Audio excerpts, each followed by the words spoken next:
In your opinion, what is a top drawer man? It's somebody who has a relentless pursuit to be better every single day and chases excellence in every department of their life. Health, wealth, relationships, whatever it is, they are the best version of themselves in that metric. All I care for is the mission. I don't go to the office to get paid. If you only chase the money, you probably won't ever get it. But if you chase everything that encompasses an environment where money is easily made, the money will happen much faster. If we reverse engineer any big business that leads by example today, there'll be many examples of those two traits playing a pivotal role in the growth and development of that entity today. How do you get 130 people all to be invested in the exact same mission? You ensure that the vision that the business have is big enough to encompass everybody's dreams within it. If you want the best talent, they have big dreams. If you want their dreams to sit in your company, the vision has to be big enough. So for most people that go to work every day, they transact their time to get the tangible item of money. They want to physically receive that money every single month, and that's the only reason they go to work. If they happen to also go to work because they were extremely passionate about the job, they loved the people that they worked for and with, and they agree with the vision and value of the company that they traded their time for, they probably grow at the company 10 times more. It's probably hard for someone to watch that doesn't have any money as well, because they're going to have the perspective of, yeah, it's easy for you to say because you have it. The same way that if someone out of shape listens to somebody with a six-pack say, oh, I don't really care about what kind of shape I'm in. It's easy for you to say because you're already in shape and you don't deal with the negative impacts of not being in shape. The same way that someone might presume I don't get what it's like to be broke, forgetting the fact that I was. Somebody at home that isn't a top drawer man but wants to be, what are the first couple of actionable steps that they can take to be better tomorrow? Create awareness in your own mind of your flaws. Understand what it is that you lack. How do you get the best out of yourself?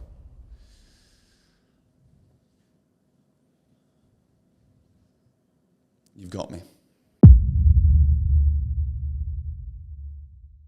Hey guys, welcome back to the Gooms Podcast. Today we sat down with Liam, one of the founders of TDM, an OnlyFans agency that does several £1 million per week. We spoke about how Liam is a true leader in his business, what it feels like to be doing millions of pounds every single week in your 20s, and what it really means to be a top drawer man. If you're an aspiring entrepreneur, I promise you that this is an episode not to miss.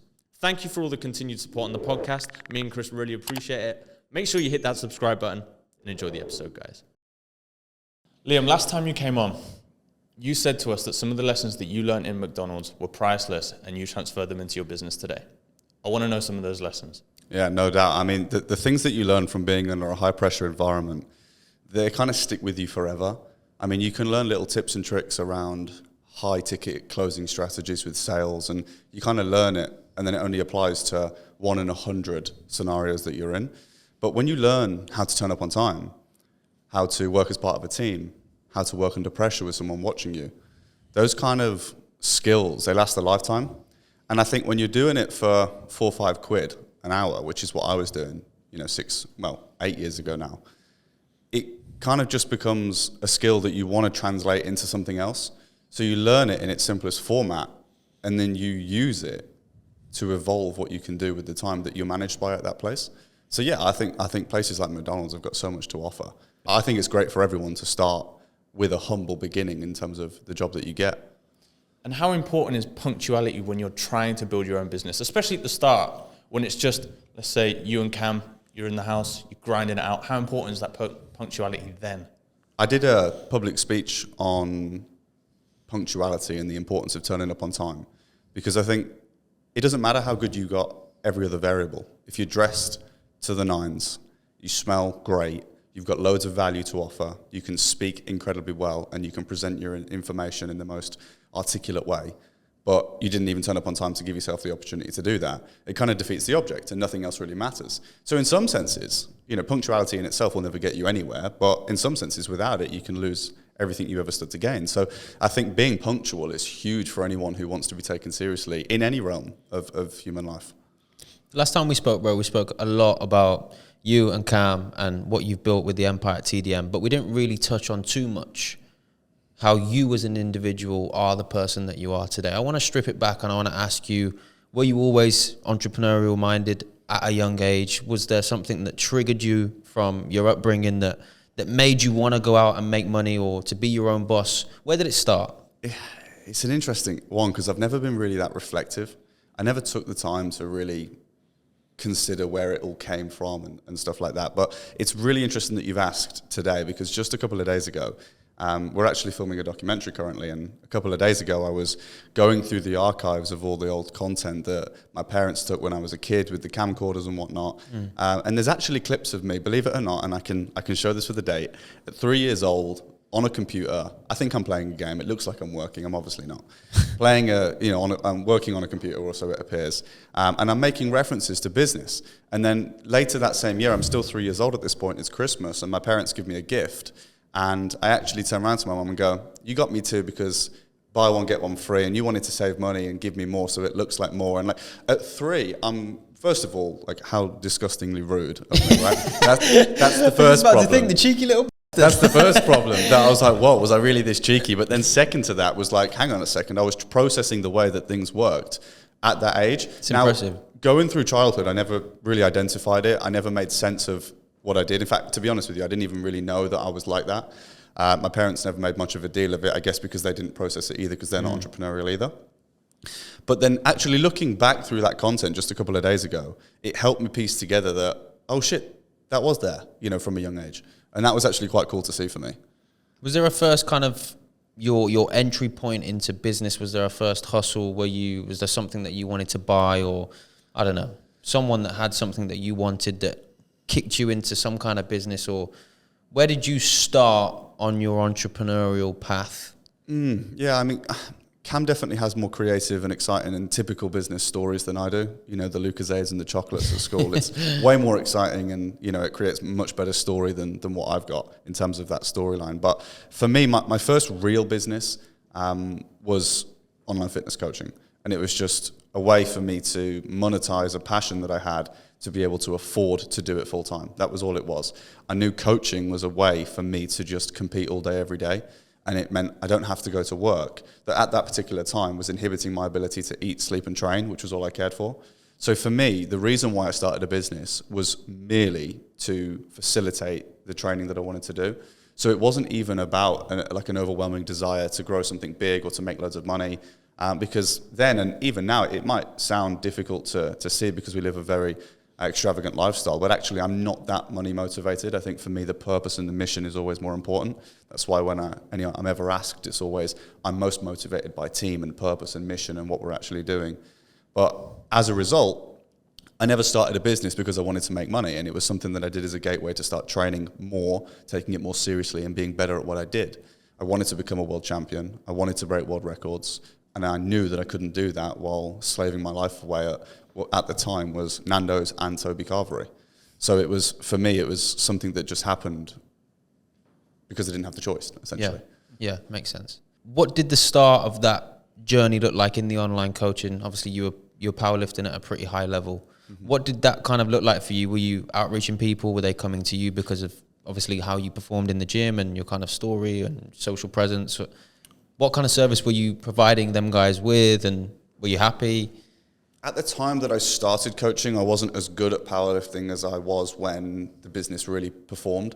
At peak business performance was coincidentally also when I was at peak sporting performance, when I was breaking world records at every competition I did and setting records. Because to give context, the world records for squat, for example, at the time were 253. I set that to 307. So I changed the record drastically, and that catches the eyes of the community. That's really impressive, by the way, bro. Yeah, that then in turn gave me the chance to basically, sell my services to whoever was listening. But rewind a couple of years prior, I think that was in 2021 when it was at its peak. Rewind to 2018 when it was kind of just picking up. I didn't have those credentials. So how it actually started was just me providing organic value and me basically showcasing as much as I could about what I knew about topics that helped other athletes perform better. So I would, at the time, it was really quite nerdy, to be honest. I would dig into the exposure of sunlight and how that correlates to the way that we signal hormones that can impact our regularity of sleep, etc. And it was stuff like that that really has very little utility for the general population. But for the small substrata of people that cared about the things that I cared about, it was good value. And organically, I picked up a few clients that then organically referred a few clients because it was passion orientated. I was very good at what I did. I would pick up the phone and talk for 2 hours when I didn't need to because I was being paid £100 a month. if I'm charging that little and giving away that time, I'm at a loss. But I was okay with that because it was passion derived and it was something I actually wanted to talk about.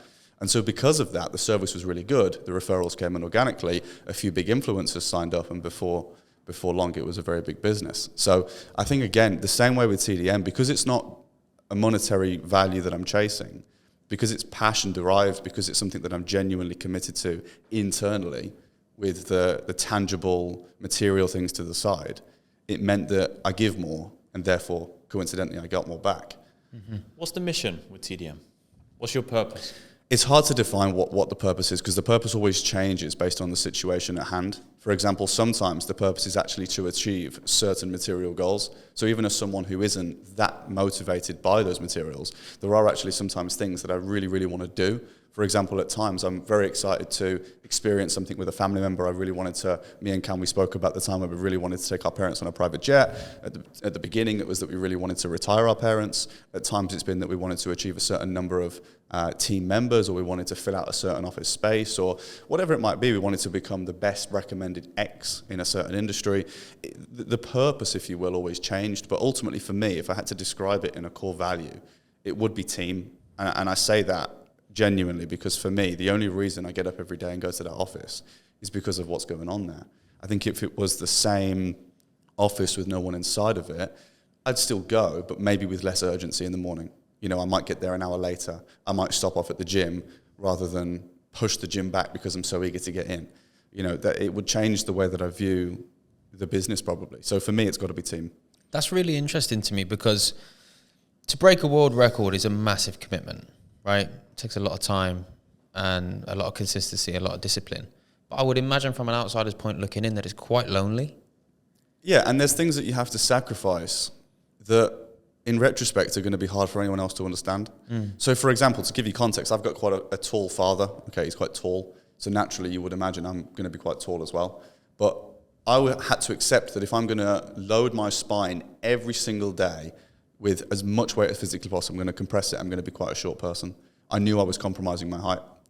Then I'm going to deadlift every single day, knowing full well that it's probably going to put me in a wheelchair, break my back completely and, see me paralyzed, or just give me pain that lasts a lifetime. Ultimately, I stand to lose again. Or I'm going to bench press and potentially drop the bar on my neck and die. Regardless, whatever session it is, there's risks that are in real, tangible risk that you can see the consequence of. And I have to accept that I'm putting all of that on the line to stand there and gain essentially nothing, because nobody pays for powerlifters. There's no money in that sport, and nobody actually cares.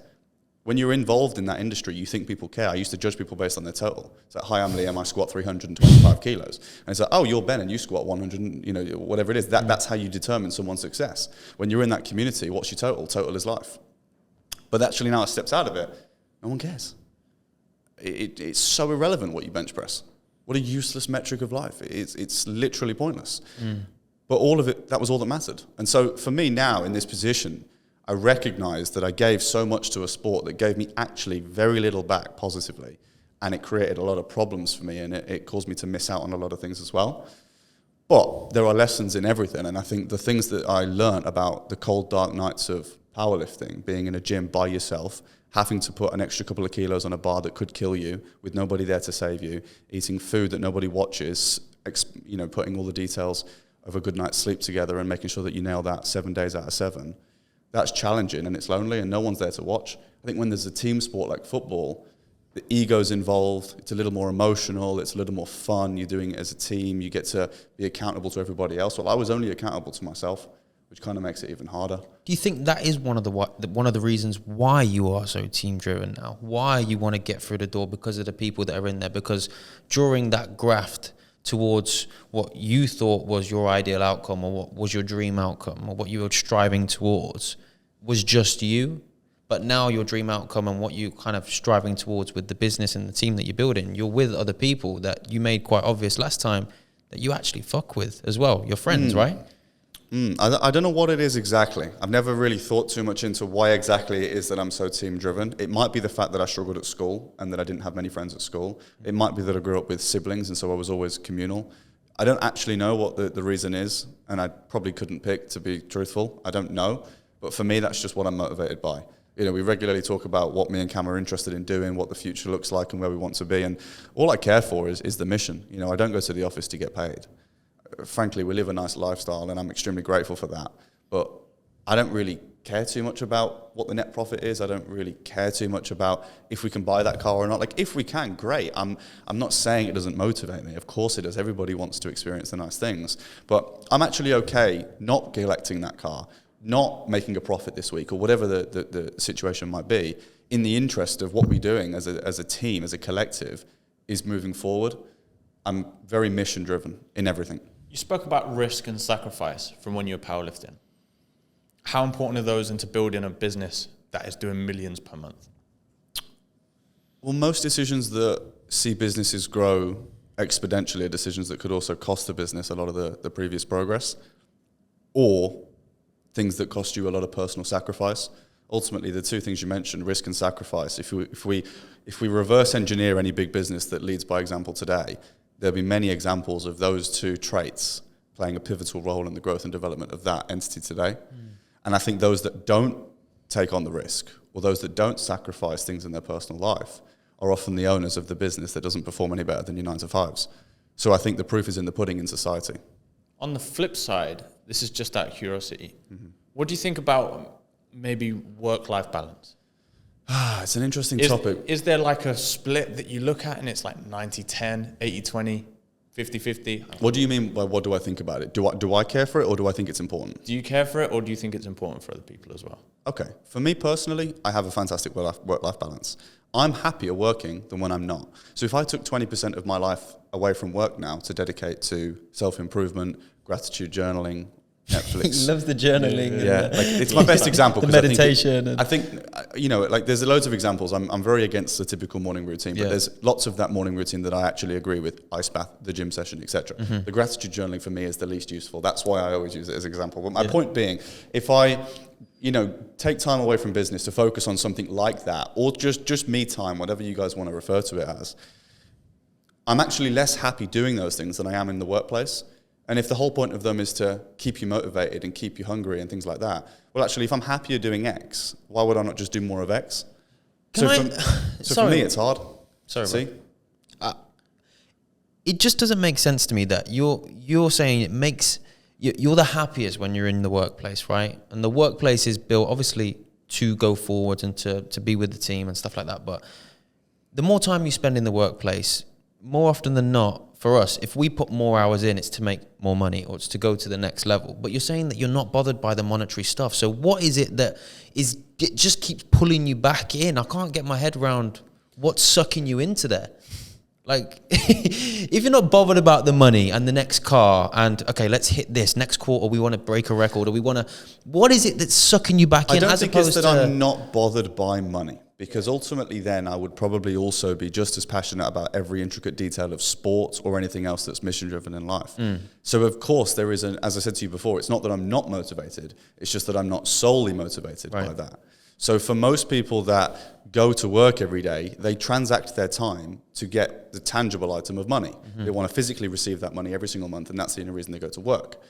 If they happen to also go to work because they were extremely passionate about the job, they loved the people that they worked for and with, and they agree with the vision and value of the company that they traded their time for, they probably grow at the company 10 times more. So it's not necessarily about what are you transacting for, it's what do you want to get out of the time that you spend at a given location or company. So for me, what I get at TDM is the long-term vision for my life.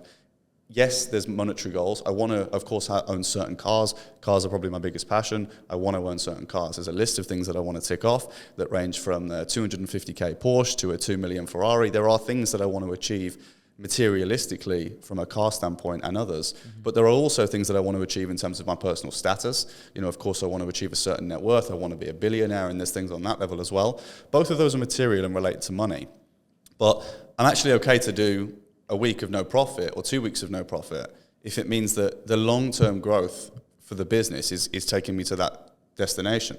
So my point is that I don't care about money today because I'm interested in the mission that we're a part of here.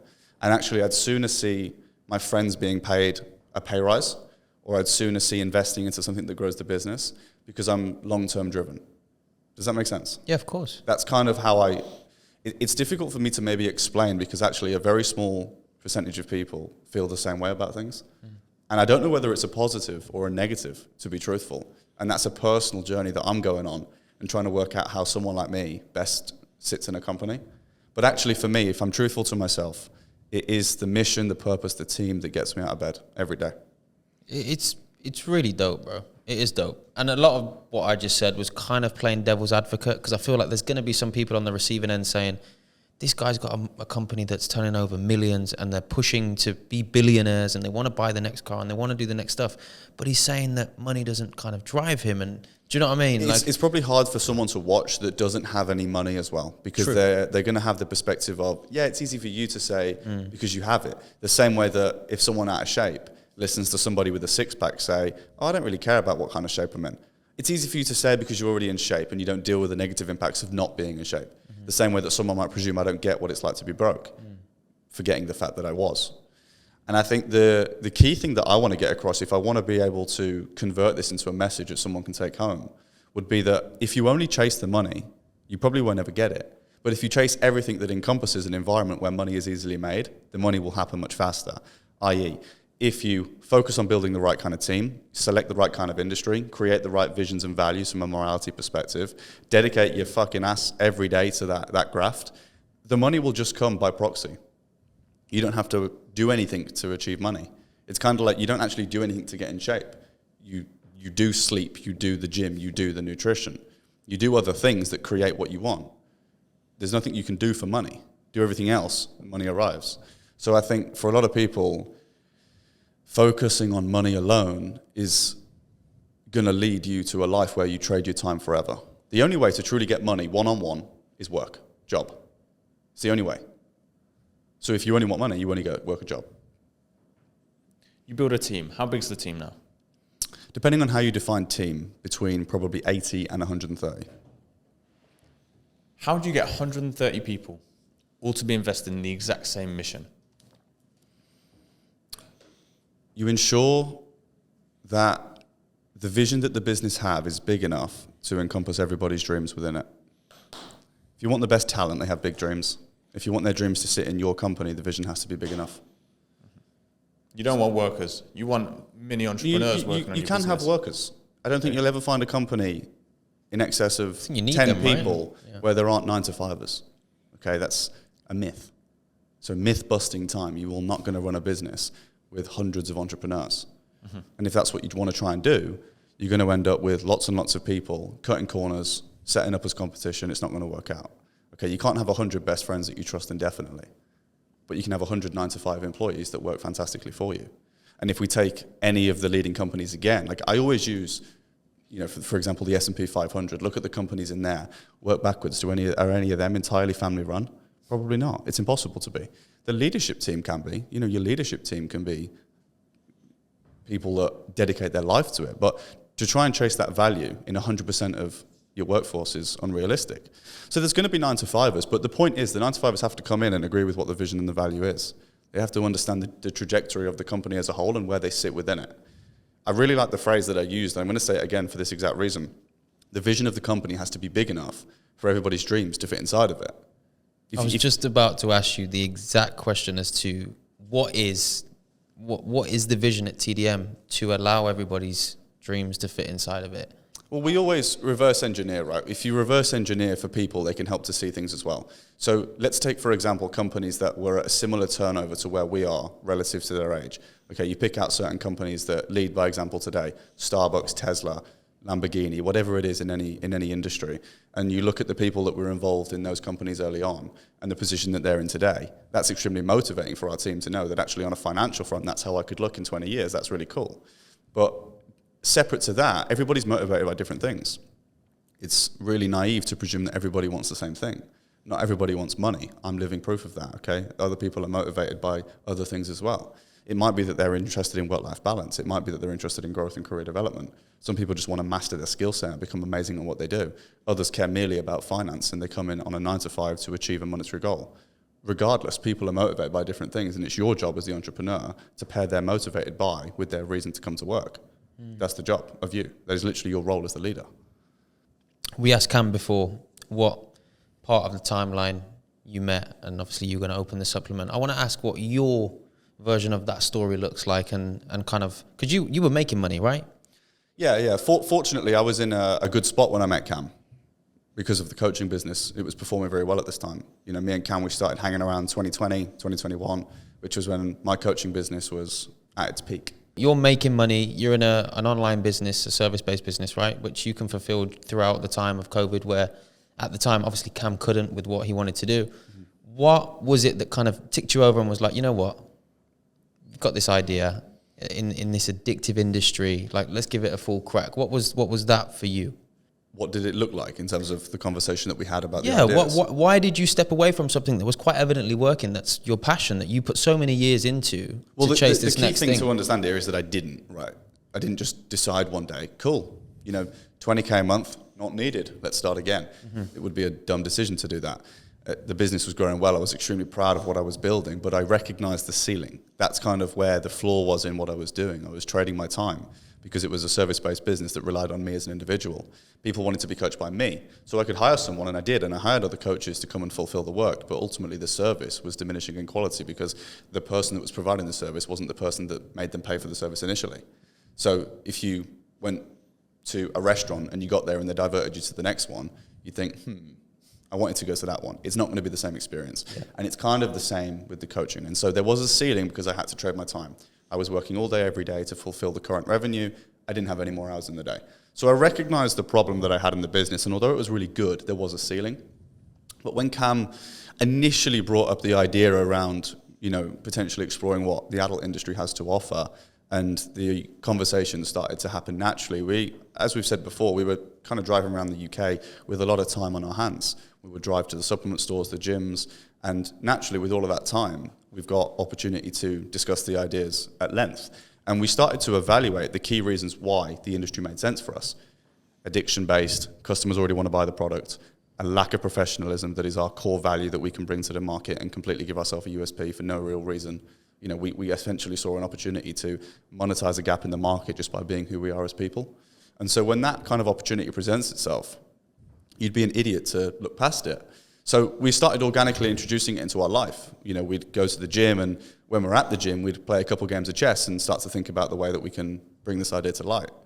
And naturally, before long, you take on your first few clients, you start to see a little bit of proof of concept. And really, the profitability of our industry at that time was so good that within a couple of hours' work, I'm doing multiple days of work in the coaching business. And I could see Cam's commitment. Cam didn't have any financial contribution to this business, but he committed a lot of time and effort. And a lot of the initial phases of a business are creative, right, which is Cam's skill set. So a lot of the ideas for the innovation were coming around, and I'm thinking, okay, this guy's giving me a lot here. This is a good opportunity. And I knew that he needed someone like me because we're opposite skill sets. So I kind of knew I either get involved and go for it, or I don't. And coincidentally, at the time, I actually tore my lat deadlifting, which kind of essentially it made it really difficult for me to be a top performer, which in turn, before long, would quickly make it really difficult for me to keep my clients. You're only a good coach as long as you're relevant. And I was only a good coach because I was a world record holder. And I knew if I can't compete, I'm potentially jeopardizing the future of that business. So for me, it was kind of perfect timing. The business was growing. This one was potentially going to start struggling. It was organic. I asked Cam when we spoke what it was like on a personal level to go through the motions of, we're starting out, we've hit this month, we've broken another record, tens of thousands, hundreds of thousands, millions per month. On a personal level for you, when you're saying you're not driven by money, was there anything did that affect you in any way? Did it feel a type of way? Or was it just a sense of accomplishment of like, look at what we're actually doing, look at what we've built? Yeah, there's always those kind of pinch yourself moments, no doubt. I mean, I've got a few of those. Some of them were right at the beginning when one of the guys actually said, I can't believe you're buying a Lamborghini tomorrow. That was what one of the lads in the office said at the time. And he said that, and I kind of, I actually remember exactly who it was, and I remember how he was sat when he said it to me, and I can kind of replay the moment. And it was just a reflection of like, oh shit, yeah, we're actually doing that tomorrow. That's fucking nuts. This is like 3, 4 a.m. in the morning. Like, we're picking up the car at like 9, 10. And we're just working in the office like it's any given day. But actually, my dream was about to come true tomorrow. And then there's other moments where I actually can see, again, sat on a jet with my dad. I wish my mom could have could have been there as well. Cam had both his parents. It was an amazing experience. And we were sat on the jet, and I can just see him. I'm kind of looking out the window. I'm looking at him like, this is a moment to treasure. Makes you proud. Yeah, massively so. Because family's huge for me. Like, the first thing we did was retire our parents. Like, it's the most important value. And so to share a moment like that was one that I've treasured. So there's been moments where I'm like, yeah, this is cool. Like, this is what I do it for. And some of those are material. Yeah. I think I saw a post of yours. I think, did you fly your dad out private when you went to the fight in Saudi? So that what trip, it was? We ended up doing a bunch of different flights on that trip, but we flew parents out to Saudi. We went to the Tyson Fury fight, and then we caught a jet around, went to Tenerife and stuff. It was an amazing experience. Yeah. What? I know you said it's a proud moment, but I want you to go into a little bit more detail, like what that feels like, because that's something that I aspire to do. It's something that H aspires to do. We want to retire our parents. We want to give the people we love things that they've never even dreamed of, and be able to say, yeah, you know what, my son did that. It's challenging to kind of describe it because a feeling doesn't always come into words. I don't really have the words to describe how you feel. I guess part of it is ego driven, right? It's like, I did this. This is cool. Like, I feel good right now. I feel like the man. I'm sat on a jet with my dad. Like, there's an element of like fulfillment internally in terms of being proud, essentially, I suppose. But ultimately, it's more gratitude for the situation, because I don't believe in luck, but I believe in gratitude. I think you can order things from the universe, and I think you can do things in your life, i.e. being good to people, doing the right thing, that ultimately will come back around. And I know that, my dad was always very good to me growing up. He taught me everything, and that kind of came back for him now. He got back what he gave to the universe, to me. And so I think it all has happened in a very natural way, and it's brought my family closer, and I know Cam can say the same. So I think in that sense, it's more just, it's just nice. There isn't necessarily a word that I can use to describe it. It's just, it makes you feel like it's all worth it. Yeah. You did all of these amazing things for your families, and you said you brought your family together, but you also speak about facilitating the dreams of the people that work within your company. Mm-hmm. How much of an example do you have to set to those guys, and what do you do to set those standards so that they follow through and they look up to you guys as the guys that are leading the ship? There's always going to be guys that support and guys that hate, and sometimes it's hard to see the true value of how they actually feel, and you have to spend a lot of time and put them through a lot of situations to detect how they actually feel. Okay, because there's some guys that literally just want to see you do well, and you can see it in its purest format. They are merely a supporter, and they are just so grateful to be a part of the journey. They're your best guys. They're the guys to invest into. And then there are others that will make remarks, then maybe you can see that they don't actually like it. There's a problem internally. They're frustrated that it's not them. Now, I guess you'll never have everyone's approval. That applies to family, that applies to friends, that applies to the society as a whole. I think if you're an individual chasing everyone's approval, you're going to end up really struggling to get that, especially when you start to perform well in any metric, because jealousy happens. So to try and get the best out of everyone is really challenging. But I think ultimately it goes back to the company values. Again, if they believe in the vision and the value, they're motivated by, is it considered in their day-to-days? Again, you've referenced, are they motivated by X, Y, or Z, and how can I encompass that in their day-to-day? If those things are taken care of, the bigger picture's clear, you'll get the best out of everyone that you can anyway. From what I'm understanding, you and Cam, you guys are the driving force. You guys are the guys at the top of the business. Mm-hmm. You hear it all the time online. Obviously, we've had people sat on the podcast, they say it. It's important who you're around. Surround yourself with people that are inspiring, that are doing really well in life. Was that the case for you guys when you were coming up? Was it you guys and you were surrounded by people that were doing well? Or did you guys have to find that from within and put it into everybody else around you? I would say it's a combination of the two, because we were absolutely around the right people, but not in the very beginning. I think, at least for me, because of the way that I was at school, very lonely, few friends, lack of social skills. And then I went into a sport, very lonely, no social environment. Then I went into a business, self-employed in my bedroom. I never had the chance to be around a lot of people, I guess. And as a result, naturally, I was very, very good at certain skills. I was emotionally resilient and very cold-hearted to anyone's opinion. I didn't care. I did what I wanted to do. That's a really important part of being an entrepreneur. And many other examples of certain particular skills around kind of operations and business I had absolutely nailed because I was forced to. But then there's other examples, mainly to do with things like networking and social skills that I didn't have, reading people's intentions from just merely practice being around enough people. I didn't have that. And so for me, I was able to bring value to those that could appreciate what I could bring for them.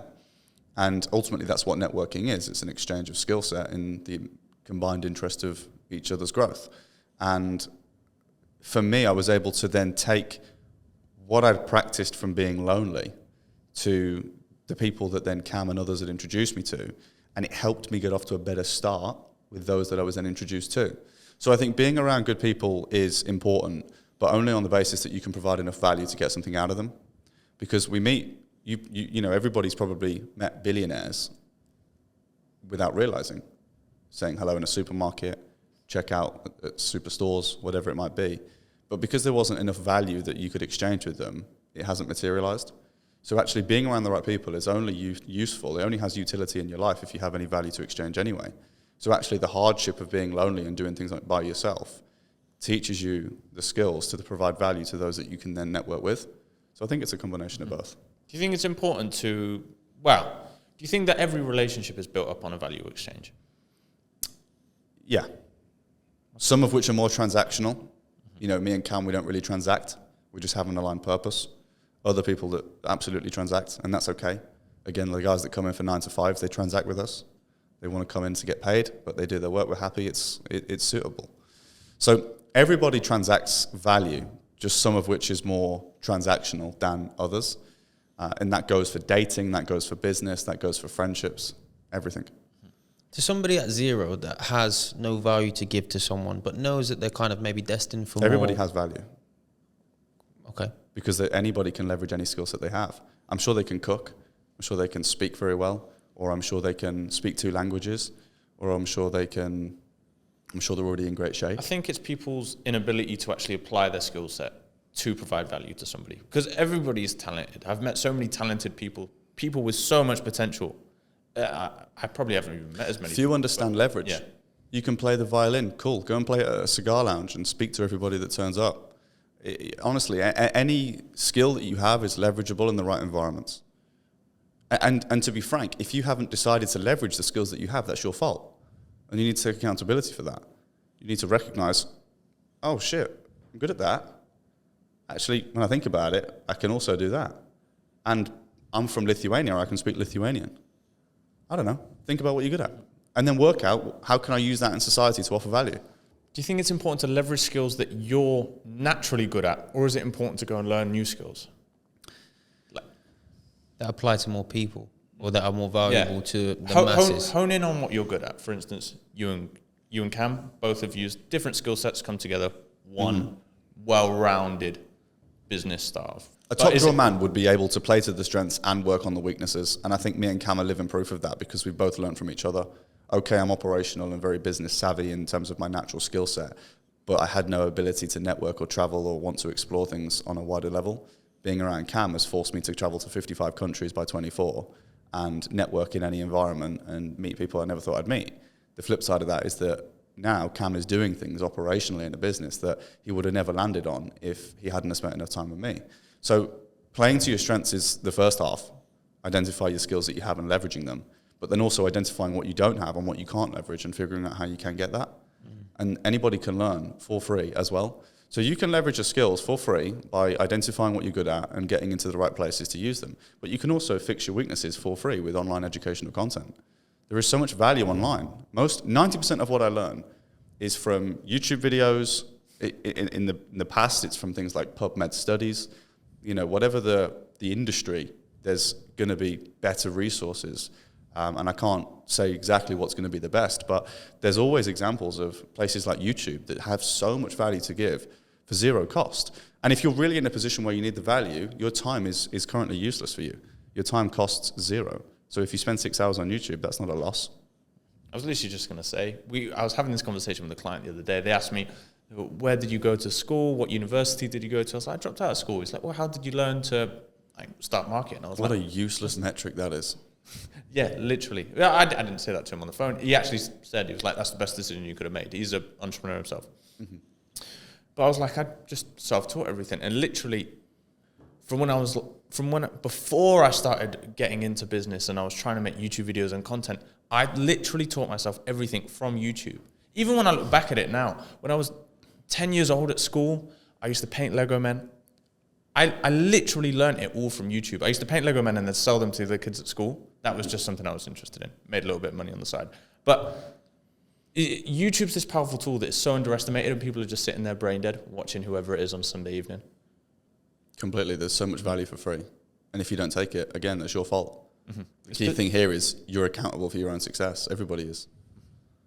I asked you last time if you were going to stay in the porn industry forever and if you could see the future playing out in, well, if TDM would still be what it is today in maybe 5 years. Mm-hmm. You touched on offering more value to the guys within your creators and stuff like that. What does that look like now, and how has that evolved since we last spoke? My passion for the industry is there. I still feel there's a lot of value to be provided. I still want to be a part of it. I have no obligation to be here, and I certainly have no reason to leave right now. So for me, I don't have any sort of feeling about that. Mm-hmm. I also am aware of how, again, I reverse engineer a lot of the time, right? If there's something I want to work out what I want to do with, I just reverse engineer those that I look up to. And the vast majority of millionaires are there by real estate. So I should probably consider real estate. The vast majority of billionaires are from private equity. So I should probably consider how I can get involved with that. So I'm always trying to reverse engineer ways in which I can expand the things that I have going on for me as an entrepreneur. But I don't really have an agenda with it. I think a lot of the opportunities land naturally if you're in the right environments with the right people doing the right kind of things. I don't want to just ask you what's your best advice as someone to get to a position that you're in, because realistically, the majority of people that are probably listening to this podcast might not even be at 10K per month yet. What's your best advice to get from 0 to 50 or 0 to 100? K per month? Mm-hmm. Yeah, I think first and foremost, we have to understand the stages of growth, okay? And what it takes to get from 0 to 1K is often something bigger and scarier than what it takes from 1 to 10 and 10 to 100 and so on. Actually, and I say this with the least arrogance intended, but us adding $1 million a month onto what we do, it isn't that big of a deal. If we can slightly adjust our close rate on new clients, or we can slightly improve our lifetime value of our customers by a small metric, we can potentially make another $1 million a month, right? So I don't want to focus on the number, I want to focus on the stage of growth, because I think you have to work out that at each stage, something new becomes incredibly relevant. So actually, when you're beginning, don't worry about team. Okay, it doesn't matter about team, it's not important right now. What's important right now is understanding the value that you can provide in a society. Is there a problem in the universe that I can solve? That's the question to ask yourself. Because there aren't very many businesses that are performing well today that aren't solving a problem of some sort. Now, it can be an invention or an innovation. That's up to you. There isn't a right answer there. But ultimately, you have to invent something or innovate on a current idea or industry that solves a problem. If you solve a problem, somebody has a direct reason to transact with you. Now, the problem could be a product or a service. It could be something that's already out there, but you can do it faster. In other words, you can innovate in some type of way. It doesn't matter what it is, but just ask yourself firstly, am I actually solving someone's problem? Because if there's a problem that you can solve and there's 7 billion people, someone is going to appreciate the problem that you can solve and actually give you money for what it is that you've got. So I think the initial stages of like 0 to 1K are absolutely a case of, is this even solving a problem?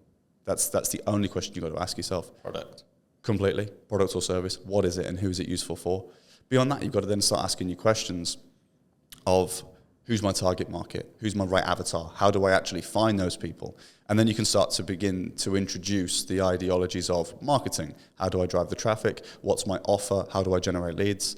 Then you can look internally at how do I best fulfill the service? Who do I hire? Who do I bring in to do this for me? And then, of course, from that stage, you're then going to look, let's say it's 10 to 100K now. The importance of team comes into play. The importance of efficiency, so being good with finances, being good at handling customers, and a way where you can buy back your time to reinvest into business development. All of these things start to come in later on. I think people want to start a business by learning a high-ticket closing strategy, or they want to start a business by hiring the right people. But actually, those things come later in business life. How do you guys get leads?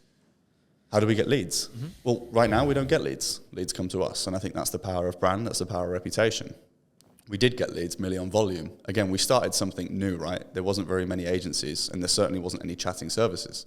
So for us, when we started the businesses that helped us grow initially, we were the only ones doing what we did. We created a solution to a problem that existed.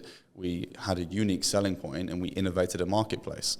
Therefore, the leads would organically fall to the door when we create awareness for our product. But it was volume, to be transparent. It was how many people can we possibly create awareness for our service with? At the level that you're at now, obviously you guys are spending a lot of time working, right? I mean, we're here having a conversation and Cam's over there tapping away at his laptop. When we were speaking with Cam, you were tapping away at your laptop. At the level that you're at, is there a reason as to why you haven't automated certain things so that you guys could maybe take a step back and focus on other things? Is that something that you've looked into? Is that something that's already in place maybe? I mean, yeah, we're not needed, right? That's probably the first thing to make clear, that me and Cam don't have to be on our laptop right now. Mm-hmm. It's, again, kind of just the fact that we want to be, because that's what we're motivated by. Mm-hmm. There's a level of passion and mission-driven incentive to get on the laptop more than anything else. Cam being on the laptop right now isn't getting either of us paid. And to be truthful, he's probably getting in the way of a smooth operation, because that's what me and Cam do. We just plonk ourselves in the middle of something and go, what's going on? And then go, actually, that could be better, this could be better, what are you doing? What's this? And then that's when things start to organically improve. Because we are the people with the mission, we are the people with the vision, we are the people with the ideas, and the people that create the purpose for everybody else. So us being present is just good for everyone that we're around. So what does a day look like for you guys? Because, I mean, I see stories of you of all that, like early hours in the morning. I mean, you said the day that you were going to pick up the Lamborghini, you were in the office like it's 3, 4, and it wasn't PM, it was AM. What does a day look like for you guys in the office? What a day of work? Well, to give you context, last night finished about 6 a.m.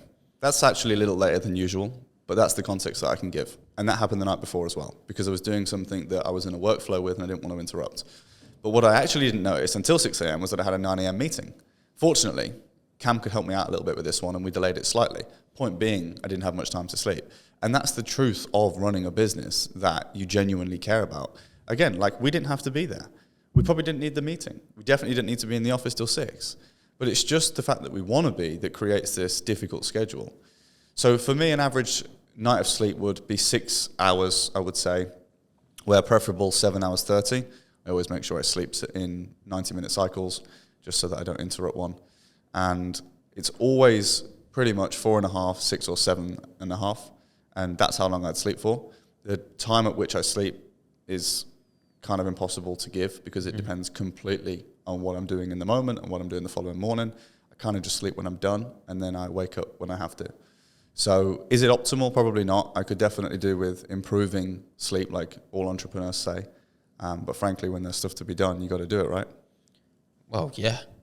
How much do you think that mentality rubs off on your team, and how much of a positive impact does that have on the actual work that gets put in? I think it's great to be able to do more than your team. I think it gets so much more out of them when they see that you get in the trenches with them. So if they come into work and you're already there, and when they leave, they have to say bye to the person that was already there when they got in, I'm telling you now, they don't not notice that. Mm-hmm. They absolutely notice that 100% of the time. Whereas if they come in, you're not there. They leave, you're not there.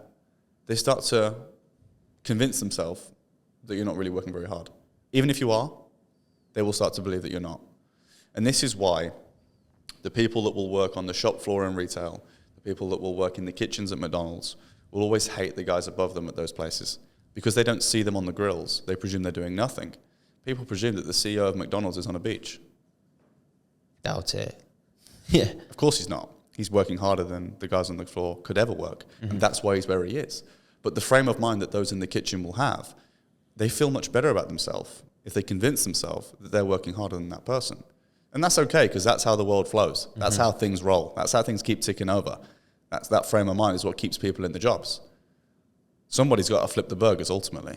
And those with that frame of mind are quite happy to do that, because the moaning that they get to do in the shift is what keeps them doing it. But ultimately, as entrepreneurs, if you want to get the most out of your team, it always relates back to the things that I've mentioned at least 3 times on this podcast, just here and now. Vision, value, purpose, and having a dream that's big enough for everyone's ideas to fit inside of it. How do you get the best out of yourself?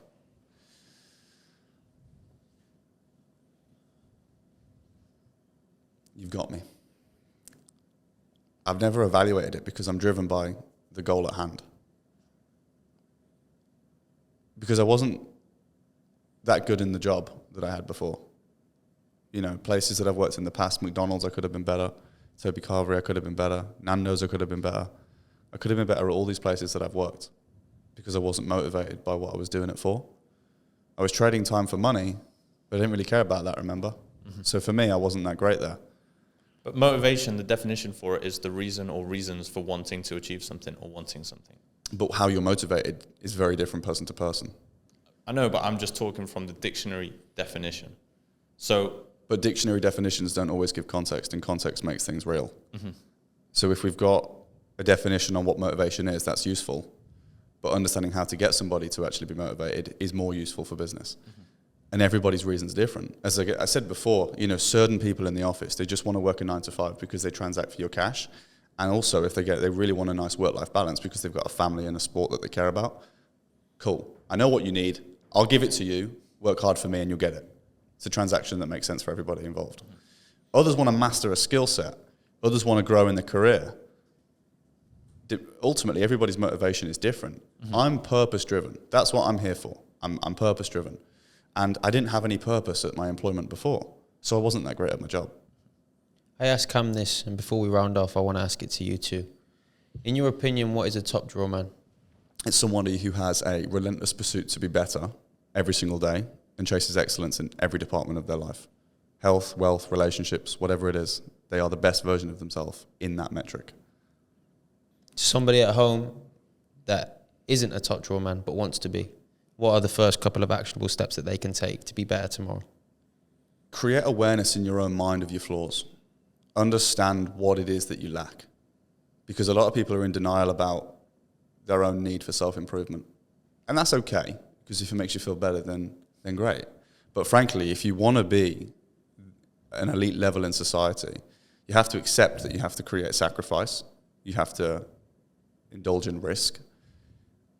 You have to be able to identify weakness in yourself. And that can be challenging, but if you do that, you're aware. What gets measured gets managed. And if you measure what you're weak at, you'll manage the improvement of it, become a better version of yourself, and ultimately you'll be much closer to top drawer manhood. Appreciate that, bro. Fucking love that, bro. Right. Well, thank you for your time. My pleasure. Always a pleasure to come on, guys. We'll run it back. We'll run it back in a couple of months. See where you're at. See where we're at. Like I said, we're gonna have the studio by the time you guys come down. I look forward to seeing it. Vamos. Well, yeah. Thank you everybody at home for listening and watching. Make sure you like, comment, subscribe, turn the bell notification on so you get notified every time we release a podcast. And we'll see you all next week. Thanks for listening, guys. Appreciate it. Peace.